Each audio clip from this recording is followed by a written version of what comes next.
And the standard understanding of this that scholars have is starting around the year 600, they started to write down the vowels. They didn't invent the vowels, though. The vowels had been fixed, and they were fixed in a form, at least in the first century. My book, Shattering the Conspiracy of Silence, we have it right here. I actually bring an example of a debate between these rabbis, and the discussion revolves around changing the vowels. And the one rabbi says, look, he says we can't actually change the vowels, but we can pretend for interpretation as if there's different vowels than what's written.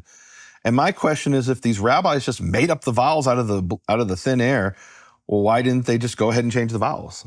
Right? And they didn't. What they said is, for the purpose of interpretation, we're going to act as if the vowels are different, but in the synagogue, we still read the original vowels. Now, were they written down or were they transmitted orally? That's something scholars discuss, and Jewish sources have discussed that for 500 years. But I think what could be proven very substantially, in my opinion, is that these vowels were fixed, at least in the first century. And I recently heard a lecture from this professor who said, in fact, these vowels go back to the temple priesthood, that these were things that were being communicated in the temple priesthood, transmitted from rabbi to disciple until finally they were written down. But it's not that they just pulled it out of the thin air.